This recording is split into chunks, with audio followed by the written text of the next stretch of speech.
Hello and welcome to Zero to Traction, a podcast about how first-time founders create companies that scale. I am one of your regular co-hosts, JDM, aka Josh David Miller, coming at you from my home studio as usual, and I'm here with my other regular co-host. You know him, the man with the plan, the vision, the dreams to be made real, Cameron Law. Cameron, There, how are you? I'm doing great. It's good to be in the studio, although we're not in person here at the Carlson Center chatting in directly with founders. But it's good to be in the studio, and always a pleasure to talk about entrepreneurship and supporting founders. So good to be back. Yeah, it's gonna be a lot of fun. You know, we were in person last week, which was, of course, great fun. If you guys missed that episode, it actually only dropped earlier this week, even though that was live last week from GW. We were live to YouTube, but of course the podcast gets slightly edited before it goes out, so you can check that out. But last week was GEW, and it was a lot. And this week is Thanksgiving. We're tired from a week of events. Cameron did the bulk of the work there, and I had some illness going through my household.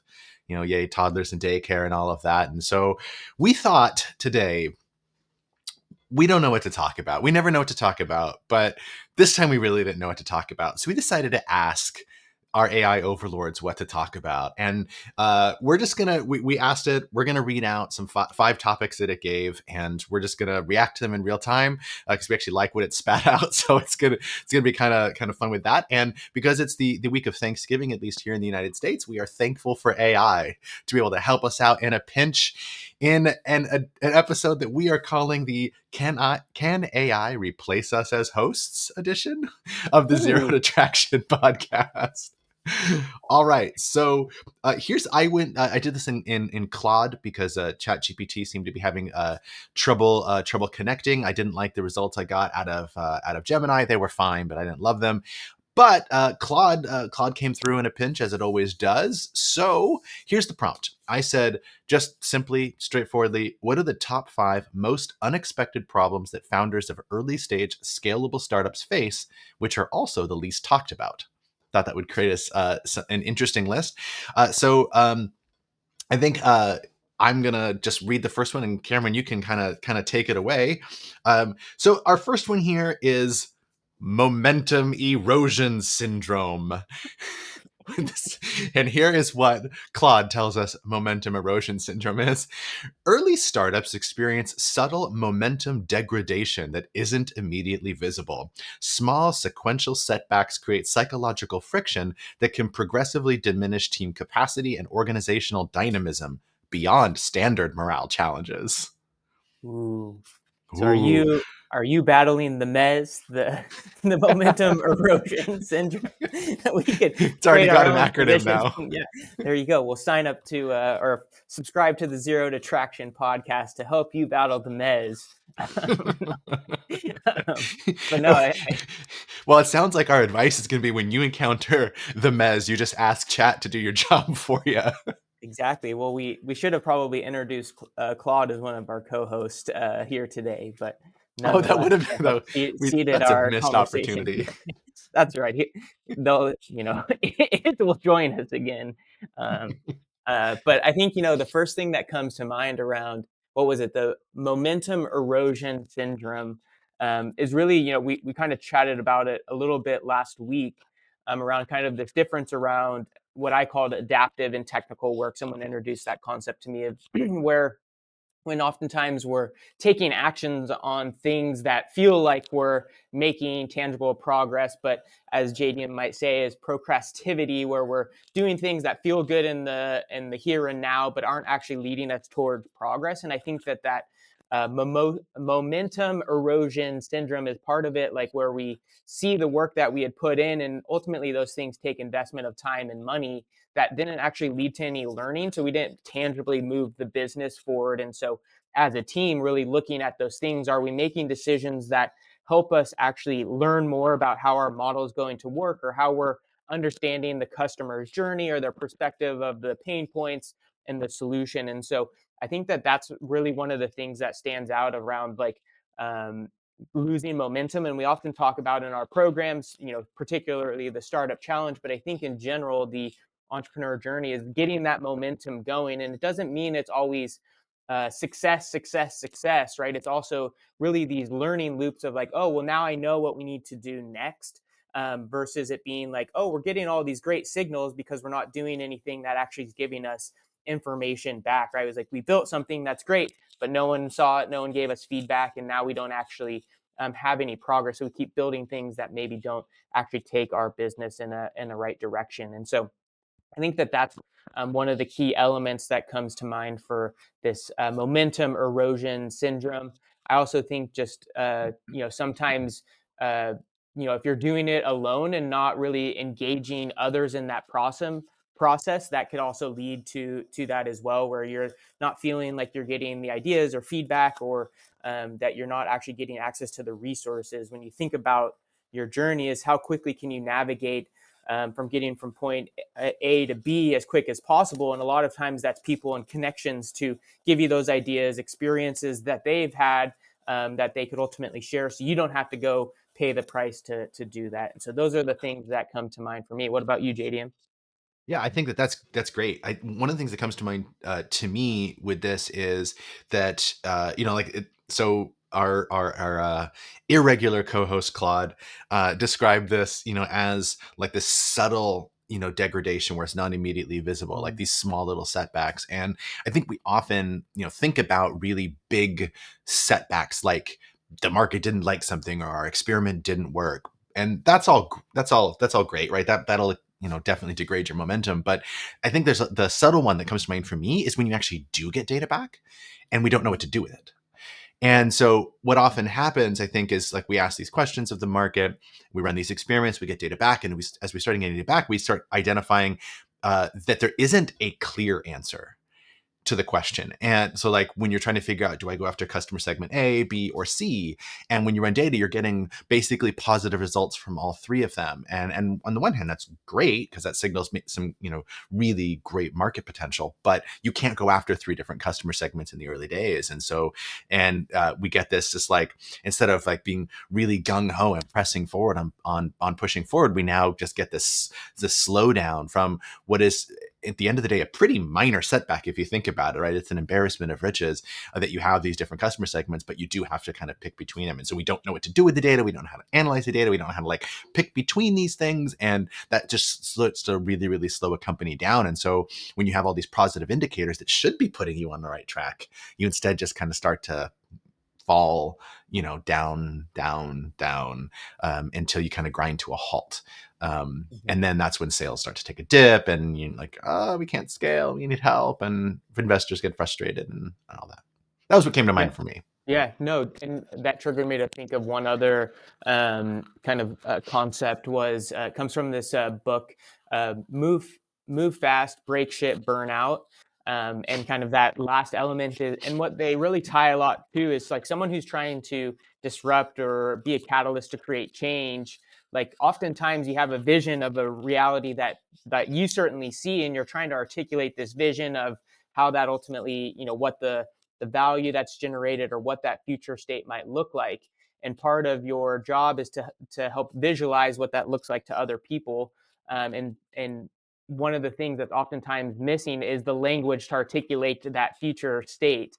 And so that burnout component comes when you're just like, I've been at this for so long and people just aren't getting or seeing where I'm trying to like help them or take them. And so that's kind of that continually learning process of identifying what that language looks like and how we get to that future state. And so I think just as an entrepreneur is continuing to like have those discussions, and then like seek resources like ourselves to have those conversations, so you can ultimately get that feedback and not continue to just spin around the drain as you're kind of thinking about moving forward. So Yeah, that's really wise, and we're here. That's what we're for. That's what community is for. I wish I would have thought in advance about our little idea here. I would have had Claude actually read these to us. That would have been much better. But Claude, what's next? It looks like we're going to build on the theme here. So the next one is the next one is psychological debt. Founders often experience intense emotional strain that's rarely publicly discussed. The constant pressure of uncertainty, financial risk, and potential failures creates profound mental health challenges that aren't visible in early startup narratives. This psychological burden can lead to burnout, decision paralysis, and imposter syndrome long before traditional business challenges emerge. Whoa. Ooh. These are deep. This is a deep episode coming to you, powered by Claude. There's some lighter ones, some lighthearted ones coming up here, but we're just like a real startup, we're just gonna kick your ass right into the trough of sorrows, and we're gonna stay down there for a little bit. Read the name of it again. Psychological debt. Psychological debt. Oh, so like Yeah. I think the first thing that comes to mind is the, act of being an entrepreneur obviously takes a lot of risk. And I think the two major risks that come to mind, obviously there's like um, an investment of time and money, which is a risk. And, Yeah. I think recognizing that there's kind of a saying that I was introduced of, like the elephant on your chest, right? Is like going to bed each day. If you have employees, like ultimately, that weighs on you to bring in the revenue to cover their salaries, et cetera, et cetera.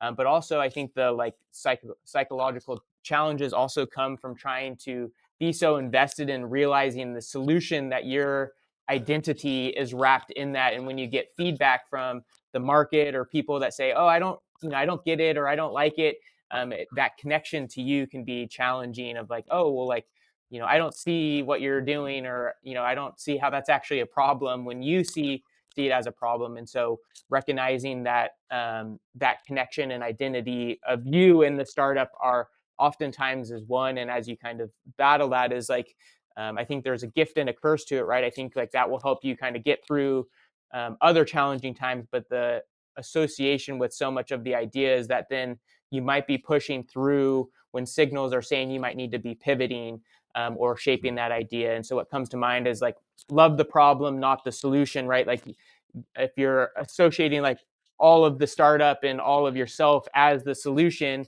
and you're trying to bring it to the market, and people are like, yeah, I don't want this. That can like obviously take a toll on you, versus saying, oh, I really want to understand this pain point, and who has this pain point and what that solution looks like. That would ultimately be morphed. And so I think that will create some separation there, which I think might help in tackling this particular uh, psychological despair, or whatever they Claude called it. Debt. It just said debt, not despair. Let's not make it worse than it is. Uh, I didn't. That was not what came to mind for me, and I'm really glad you mentioned that. Like this idea of psychologically wrapping yourself up in something that can much more easily be rejected by the market. Like the solution is just to commit some sort of like psychological seppuku, and I don't know why you'd want to do that.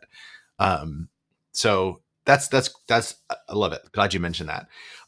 My mind went somewhere slightly different. It went to two places. One of them is actually kind of where you started, which is this idea of if you have not been in this position before, you don't know. And it's that simple. There's the elephant on your chest thing. If you haven't been in this position before, you don't know. And it's something that any founder who is getting some amount of success at all will go into. It's hiring, it's firing, it's laying people off. I've done all of them. And obviously two of those aren't that fun. Honestly, none of the three are fun. Hiring people sucks. At least I don't like it. I hate it.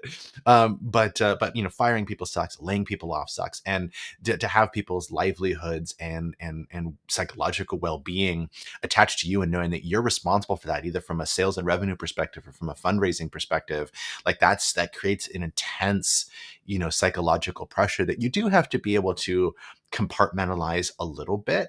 Like you have to have a little bit of that sociopathy just to kind of get through, or narcissism to kind of get through the thing. But you still have it's always there, and until you've done it, until you've been in that position, you just don't know what it's like to have people's lives in your hands like that, and livelihoods at least in your hands like that. And so that's a psychological burden, and it takes its toll. It really takes its toll during the lean times. So that was one thing that came to mind, because that really adds up, and it leads to all those other things. It leads to the imposter syndrome, it leads to decision paralysis, and it definitely leads to burnout. And all of that is just terrible. So that was one thing that came to mind for me.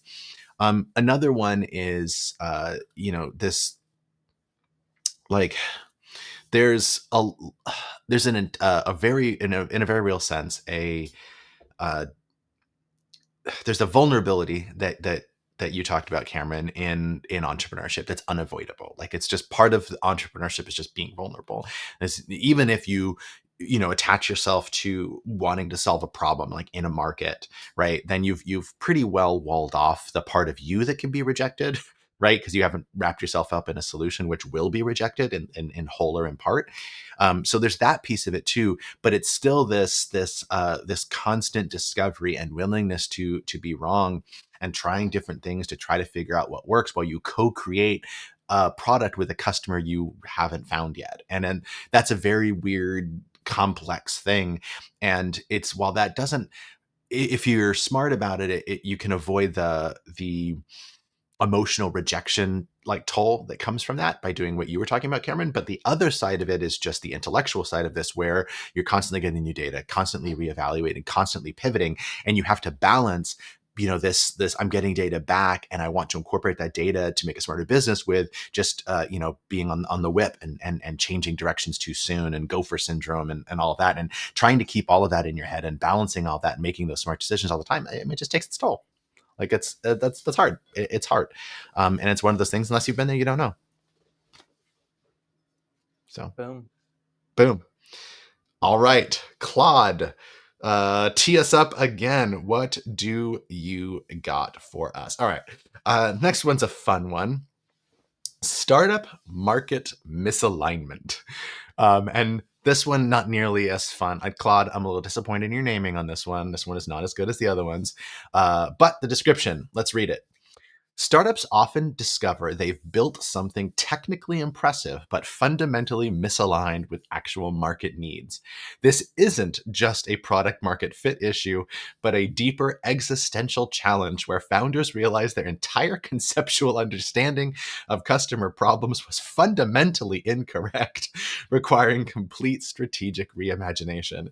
So silent market misalignment. So Claude stuck the knife in and then jiggled it around a little bit as it continued along. Um, so yeah, where's your mind go here?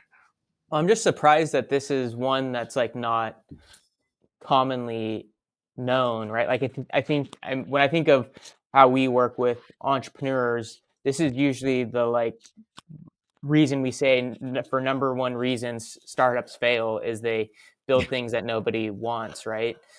So I'm surprised that that's um, like one of the non heard of reasons entrepreneurs struggle or fail. So I think that's interesting to me, just for a starter. That I think we, as entrepreneurial support organizations and resources to entrepreneurs, to continue to, like, tell that story, that's a really key element to be focused on early in the journey, and then continued on when you're bringing new products and iterations of that to the market. So I think that's the first thing that stands out to me. I think the second is, I jump to, and I recognize my bias, but think of like a technical co-founder who, or a technical founder who, has the skills to build something. They, maybe there was some, signal maybe in their own life that this problem existed, and they, spent all this time tinkering and building a solution without really truly understanding who it's built for. And it's well engineered and well designed, but not for any particular person, maybe outside the founder themselves. And so that kind of time and investment can lead to certainly challenges of, you know continued sunk costs. Was like, oh, all I need is, like, money just to, like, now start marketing it. I don't have enough resources to market it, versus understanding the difference between go to market and marketing, and how that's ultimately designed in your foundational elements of it. And so, not to say that, like, a more business or, non-technical founder can't run into this problem, but I think that this probably warrants more someone who has the ability to just like straight get into building and kind of over engineer something from the get go. And the last uh, thing that stands out to me is kind of the innovator's bias, right? Is like, this doesn't exist out there, and all I have to do is build it, and they will come. Mentality is really what I associate this with. I imagine there's some deeper elements that you might be able to connect, but I think this is what we often talk a lot about. And for those that are not founders but wanting to support founders and are listening to the podcast, I think continue to iterate that this is one of the major reasons startups fail, because it's ultimately all connected, right? Is like, I think number two is not enough capital to get started. And that's probably aligned with not being able to raise capital because you don't have any market signals that there's truly market demand for it. And then also tied back to the MES, whatever the momentum something syndrome. I can't Erosion remember. syndrome. Erosion syndrome, right? Like, I think that also can come from spending time, energy, and money into building things that then on the other side aren't warranting revenue or progress towards actually continuing to solve people's problems. And so I see that as an underlying issue around the startup space. Yeah, I agree with all of that, and I think you and I do talk about this a lot. And I think that there are certain places in the ecosystem, or whatever ecosystem you're in, um, where that's talked about. Uh, and so you said you were surprised, and of course we'll get into trouble by assuming that the AI is right. But I went back and read the question that I asked, and it was unexpected problems that the founders face that are also the least talked about. And so with that, I can see how this one fits a little bit better. But where my mind kind of went with it was this: that we still, as much as we talk about, like, number one, fall in love with the problem. Now go validate the problem, find a market with the problem, and we do all that. It does, like, that's how, if you read Lean Startup, if you read any of the books on design thinking or startup creation or anything by anybody reputable, they're all going to give you that same generic basic advice. And it's generic and basic because it's real and it works. But they're going to give you the same generic basic advice, so much so that it is rote. And at the same time, though, it's not how the world works. The it's While there are certain innovators who and I like, we do this process when we do corporate innovation, with the right box sometimes, but like, is where you like, okay, we have identified this problem, now let's explore this problem space to try to look for a solution, right? Textbook right out of there. Startup founders, that's not that common, right? Because we're creative people. Entrepreneurs are creative people, and so the problem is inherently wrapped up in a solution. It's like, oh, I have this idea for a startup, right? The idea for a startup isn't customer A has a problem. That's not what they say. They go, it's an app that does A, B, and C for this customer. And then we teach them how to reverse engineer that into a problem that they can validate, which is right. But the problem is, like, that we didn't really start there. And that's fine, right? Reverse engineer it. It's the next best thing. The best thing is to find a problem and say, like, I wonder how I could solve that. Like, that's the best thing, right? It would be, if I could solve that problem, like, there's bank there. Like, let's focus on that. That's the quote unquote right way to do it, the best way to do it. But it's not how it works in the real world. And there's a second component to that builds on that, which is we mythologize startup founders. And it's this, what I use this in different contexts, but I call it the lone genius, the myth of the lone genius. And it's the myth. It's a myth. It's not real. But we see this in all different kinds of contexts. The one really common example of this might be saying Steve Jobs, right? As this lone genius who, no, he had a brilliant team around him. And I'm not saying he wasn't an exceptionally talented creative person, because he was, right? I'm not impugning upon his success, but I'm saying, like, from the outside, it's the turtleneck guy with a crazy idea, and he walked into the scene with this fully baked idea and, like, look, iPhone.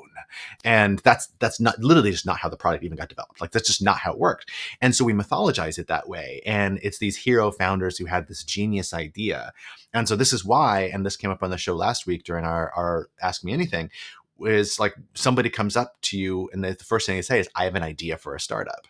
And it's like, and my point to them was, like, that's not what's valuable here. Like that's not even very interesting. And so I think that is where it creates this problem, is that even though as much as we talk about it, I think psychologically we're just not there. And so we come into this idea thinking that there's an idea. And so I'm going to push forward with this idea, and I'm going to reverse engineer to try to validate the problem. And that work ends up being a little bit shallow because we've mythologized this idea of the founder's the person who came with the idea, and not the founder who did the extraordinary work along the way. Mm. Um, so that's sort Yeah. of. Well, and I think it part of that too, right, is like we often say that like it's the idea that counts, right? We like give value to that versus like the idea might be a spark, but ultimately the evolution of that is the building on of, you know, market data and feedback and the team engaging and like morphing what that actually looks like. So I mean that's like the there I think, I mean, I would love for you to quickly share, like when we do the startup challenge, you say there's no such thing as a good idea, and that you can like debunk that, right? In terms of just like going back, that like the initial idea isn't actually where it'll be when it comes to the market. Like it ultimately will evolve as it gets there. And that's, I think, a similar process. Yeah, it is, and like I do always challenge people. Like I'll prove you wrong. With there's no such thing being as a good idea. Um, and there's two offers of proof that I have for this. Anything that's valuable is anything that has any value at all, you can buy and sell. So why is there no marketplace on the internet where you can go and buy startup ideas? That's number one. It's because they're worthless. The second one, though, is I use the example of Facebook, and I'm gonna apply like some linear regression to the story. So this is true-ish, but apocryphally true, which I say is a legal disclaimer. You know, this isn't libel. Don't sue me. Mark Zuckerberg can out lawyer me, so don't sue me. But this is the story of Facebook, right? We talk about Facebook as like as this thing, and we say, okay, who had the idea for Facebook? And the answer is nobody. Nobody ever had the idea for Facebook, and I can prove it because if you go back, the original idea for Facebook wasn't Facebook at all. It was called Face Smash, and it was a hot or I know it's really offensive. Or face mash, maybe face mash or face smash. I don't know if there was an S in there. Face mash, maybe. And it was a clone essentially of Hot or Not, which ranked the relative attractiveness of his college classmates at Harvard as an undergrad. And it's exactly as offensive as it sounds, and it nearly got him expelled. And so that didn't work out. And so it's like, all right, well, I got this little platform that we've, hacked together in our dorm room. So what can we apply it to? Well, then it became a study tool in, I think, art history, in the art history department, something like that. And so it was like to help, the students study together. And that didn't really work. But we got this thing and now people are talking. So maybe we do it to help get to know our classmates. And so it became what they call a Facebook, which used to be back before, kind of before I mean, probably during my lifetime, but not when I was an adult. There used to be these things you could buy called Facebooks that would have literally photos of people's faces with their name next to them. And it was how you learned before you, went into a room full of people. It's how you would learn names. And so that you could, know people's names before you went out. It was a Facebook. So they said, let's create this Facebook for campus so that everybody can kind of know everybody. And that was where it started. And then they sort of added kind of some social media features. And then they expanded to other college campuses. And then they expanded outside of college. And it wasn't for, I think, I can't remember if it was 7, 8, 9 years later, something like that, after the original founding of the company, that they added the timeline feature, where like you log on and you see a timeline of, whether it's algorithmic or linear, of these are posts from people in my feed. It wasn't until like literally 7, 8, 9 years after the founding of the company where the fundamental way where we experience Facebook today or any other social media tool existed at all. This idea that somebody thought up Facebook or thought up an idea for Facebook is just not true. There's no such thing as a billion-dollar idea. That's not a thing. The work of an entrepreneur isn't to turn a good idea into a great business. It's to turn a bad idea into a good business, right? And then evolve that over time into something hugely valuable. When it just ties to continue momentum wins, and where that, like, getting the signals of, okay, now I need to pivot this idea from face smash to, the connecting study thing, to then now what Facebook is, and ultimately all of the components there. Yeah. Um, Okay, two more. We've gotten through like the thick ones, so these will be a little bit These a would little be bit more faster, rapid fire. Yeah, nice. a little bit rapid fire. So let's do. Let's see here. I'm doing these out of order because I wanted to pick the kind of ones that would get us fired up at the top of the show for producer reasons. um, let's see. Let's where am I? My list here. All right. Here is the next one in the list. Fun. Um, this one is called Co-founder Relationship Decay. Ooh, sounds like a root canal. I know. Beyond standard partnership conflicts, early stage founders experience nuanced relationship deterioration that's rarely documented. Diverging personal growth trajectories, unspoken expectations, and misaligned risk tolerances can create silent, corrosive tensions that aren't resolvable through standard communication or mediation techniques. They threw a curveball at the end. So, like, it's cliche to say, that most startups fail due to team dynamics, which I think if you define that broadly enough is true. And so I think I would push back to Claude a little bit here about that being something that's not talked about that much. But where did your mind maybe take it someplace unexpected? Not unexpected. What comes to mind for me is we've often in our programs taught kind of this tool is like just your like not a founder agreement in terms of like equity split and all of those things, but like a founder agreement style, and it's a tool to foster a discussion. And Jesse is actually the one who kind of introduced it to our programs, and she did this when she was starting Impress at the time. But one of the things that it fostered was like, what does success look like for each of the co-founders? And I found that to be a really interesting discussion because if someone's trying to build a scalable technology company that exits in 5 to 7 years or something, and someone wants to have a successful lifestyle business, that's a very different, right? And then also just maybe there's different commitments that's expected in terms of someone is leaving a job versus someone's just starting this after having left the company, right? And there's salary constraints and needs associated with those things where someone might not be able to, go straight for equity, whereas others might need, some initial compensation to get started. And so that's where my mind went was like, oftentimes the energy of getting started, like, oh, let's realize this, there's potential out there. We kind of bypass that whole conversation just because there's energy and excitement. And then when things get tough, it was like, oh, well, like, how are we going to split the equity or how are we going to do these things? Because now, like, we're seeing, like, oh, well, like, if it is, how much should I be investing my time and money into these opportunities? And so at the front end, I think having those conversations of what does success look like for you, and like what are your intentions for trying to build this startup? Is it that again, you want that kind of scalable exit, or you want to have this lifestyle business? Those are very different approaches, and what that relationship with investors and other team members would ultimately be going forward. So I think that that's the first thing that comes to mind, and then also just a part of that discussion is like, what do we value most? And kind of having a discussion around kind of the ethos of the company that you're trying to build.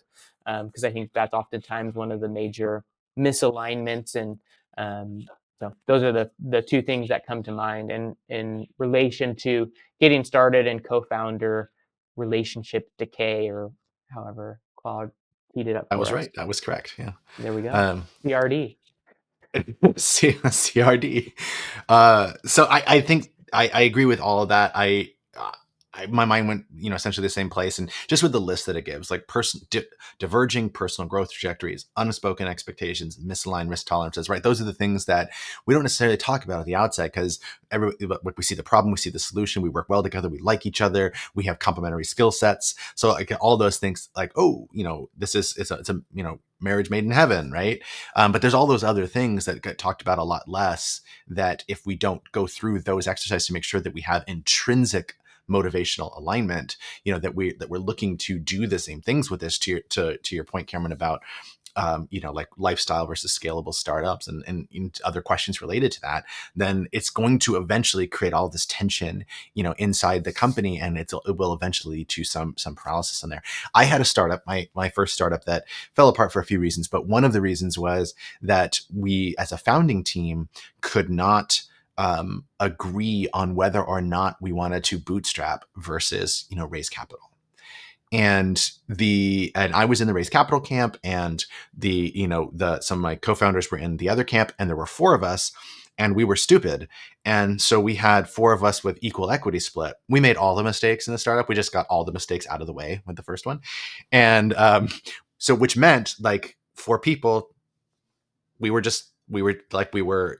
deadlocked. And what does that mean? That means you don't raise money, right? By default, half the company won. And like that and so that led to, further deterioration in that process. And no relationships were really out of that. Everybody's still friends. It's fine. But like it does create all these problems that sort of last there. And that's sort of where I will take this, is that, there's a really big misunderstanding. I think this is in business at large, in team dynamics at large, not just in startups. This isn't a startup specific thing, but founders don't tend to have a huge amount of managerial experience. And so I think it plagues startups probably maybe more than average, aside from probably corporations with middle management. That's probably worse. But and it's this idea of what culture is.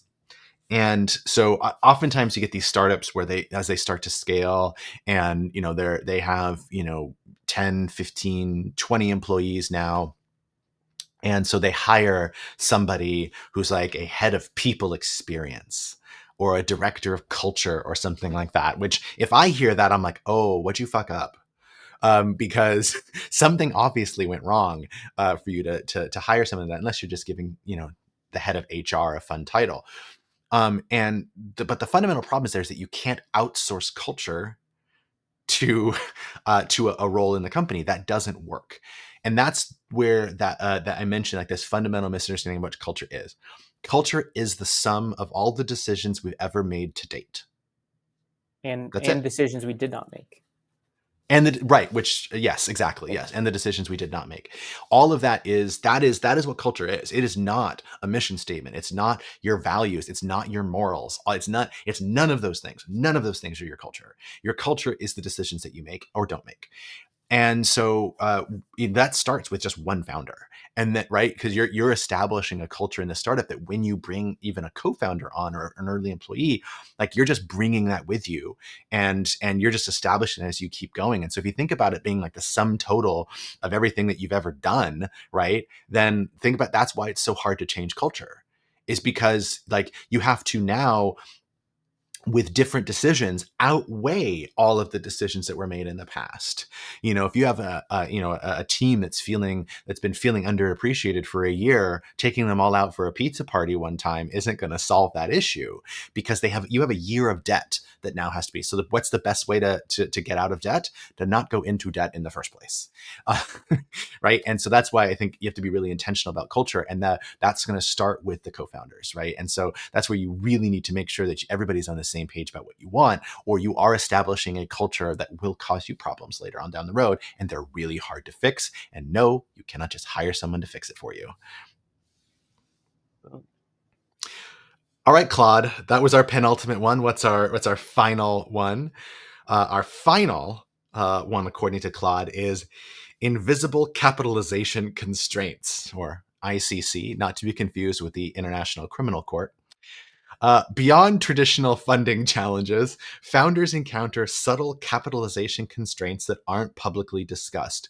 These include complex equity dilution mathematics, unexpected tax implications of fundraising, and nuanced investor expectation management that can dramatically impact long-term company trajectory.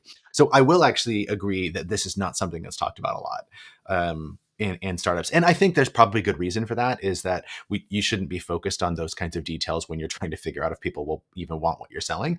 So I don't know if it's wrong, but it's not talked about a lot, and it does cause problems. And I don't think we could do an episode, if we want to, sometime on like equity and equity dilution and kind of some of the mechanics of how that works but I think that'll take a little bit more time than we have left here. So we won't pull out the dry erase board, proverbially speaking, and do equity dilution. But is there anything in there? Something jumps out to me, but is there anything in there that jumps out to you? You kick it off and then I'll follow. Yeah. So the big thing that jumps out to me is investor expectation management. That's one where I actually think we can do a better job in the early stages. And that's because investor expectation management isn't really different than founder expectation management. And when we try to make those two things separate is, I think, actually when we get into trouble. So if you're a founder and you're raising money and you say, okay, what we're going to do is with this round, whatever, dollars over whatever time period, in that time period, we're going to hit this revenue goal is what you tell your investors. And that's how you like, it's going to get us to $1 million in ARR. Great, right? And then when it comes down to doing the day-to-day work, revenue is not what you're measuring every day because it's functionally zero, right? And it's not zero, but it's functionally zero. And so like that's not what you're not live or dying by that. You're measuring something different and you haven't found product market fit yet. And so you're going to pivot and change and grow. And you're probably going to miss that goal in that time period of hitting $1 million in ARR. And that doesn't mean that you failed, right? It meant that you learned and built a more resilient company, hopefully, right? And that you have robust evidence that you're on the right track and you're all that closer to product market fit. But now when it comes back to talking to investors, all you have is we missed the target we set.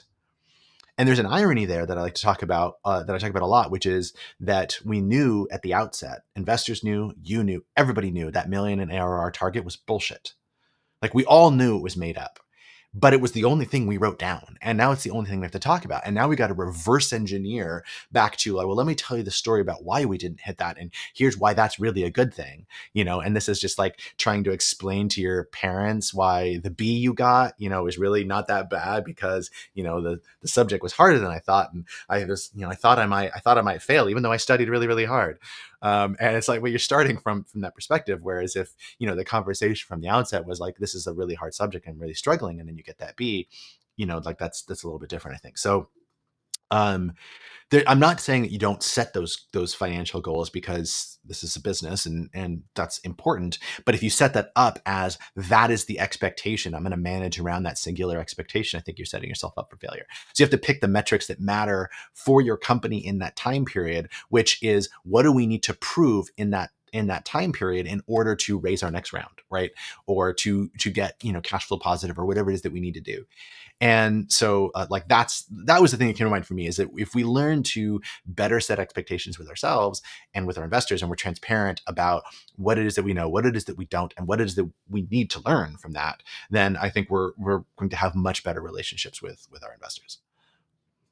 I love it. Yeah, I don't have a ton in addition to that. I think like one of the different things that stood out to me was just, and we could maybe go in at another time and chat about some of these things, but especially at the early stage of a startup, you might not have much revenue coming in. But I'm thinking of like just understanding like cash flows and like cash on hand. I had that experience in running social venture partners was, by the time, particularly I'm thinking actually of like B2G type startups where you're getting customers, they're signing deals, but you don't get paid for 90 days. And you're building the product and moving. And there's that kind of that capital constraint of, well, I don't have enough money to pay the person, even though I know I have the receivables. And so certain things that can be leveraged in that process. And that kind of, again, adds to the, elephant on your chest of like, there's that ability to be able to cover the costs, but finding the right mechanisms to do so, and maybe not knowing all of the tools in your toolkit to be able to dive into that. The other kind of tangible example that came to me was, oftentimes people are raising on safes currently, which is a-okay. But if those safes pile up over multiple rounds, at some point when you raise your price round, it could be a massive amount of equity that ultimately, your investors then become on your cap table, and so you might, lose a large portion of your company in those things. And so, really having that detailed management at the front end, even though you're not necessarily giving away the equity at that point, understanding what that forecast might look like. So when you do raise that future round, or maybe that will limit your ability to raise the next round because they see that you'll be so diluted that you have no incentive to continue on and running the business. So those are just two examples that stood out to me. Yeah, I definitely agree with that. And like there's so much to fundraising that it's a really intimidating topic, I think, for a lot of founders. And that's okay. You're going to learn as you go. Your early investors are really understanding of that. It's a lot of times your really early investors, unless you're in the Silicon Valley, are also really early stage investors too. And so they're learning as well. And it's not something where you're going to look like a total buffoon in your early rounds if you don't have this. And granted, if you bootstrapped a Series A or something like that, there's going to be some catching up to do, but that's not going to be a big deal. There's plenty in the community that can help you through that. So I'd say don't be too concerned with all of that, but do your best to prepare yourself, because a founder needs to be able to understand. When you're fundraising, a founder needs to be able to understand these financial concepts really well. And if you don't, you're setting yourself up for a lot of future capitalization constraints that, as Claude told us, are invisible. Well, I think we're basically out of time here, so we'll have to wrap the conversation there. But of course, this would not be Zero to Traction if we did not end with some frivolous thoughts. So, what you got for us, Yeah. Cameron? Yeah. What do I got? So I'm going to come back. Obviously I've talked about the Kings in prior sessions. They're in a bit of a struggle bus right now. They're playing these really close games. But my frivolous thought was I was just super pumped up last night. Coach Brown, there was a foul that was kind of pretty blatant and was dangerous, but didn't get called. And he came running at the referee and really got in his face, and it got me excited. But it also was like we needed that spark to get going, and so hopefully that's kind of they didn't end up winning the game, but it was kind of this catalyst that I think hopefully will get them kick-started. And so that's been on my mind, was like, hey, how can we do that to continue to support our founders, get ready to go and get excited. But that's what's been kind of on my mind, was just that pumped me up. And then as a founder, you might not have that person to dive in and get that support. And so plug into the community. We got your back, and looking forward to supporting you all. So that was kind of what So, stood what's out to going to me. be our startup version of Light the Beam? I know that I've posed that question. I don't know. Maybe we'll have to brainstorm a little further. Maybe we can ask our AI, friends to help us come up with what that might be. But and it's also like, what is the win that we're wanting to light the beam? Is it for new starts or new Mm. learnings? What is kind of the beam to signal that we want to elevate? So I think that's Oh, part of the challenges, is like you have a tangible game that someone walked away as a winner. Easy to say to light the beam, but in the startup process is what is that beam that we want to light? that's a good question. All right, we'll have to think more about that. We'll get back to you guys Yeah. So that on might be our that. new frivolous thought for a while until we get the answer. Yeah. So you just noodle on it. Yeah. So I'm going to continue a theme from I can't remember if it was 2 or 3 weeks ago, but I mentioned that the cooktop in the gas cooktop in my kitchen went out, and so we had to replace it. So that finally arrived in time for Thanksgiving, which is great. And so I installed that over the weekend. I did it myself. If you haven't done a cooktop before, they're drop-ins. Like it's not nothing crazy.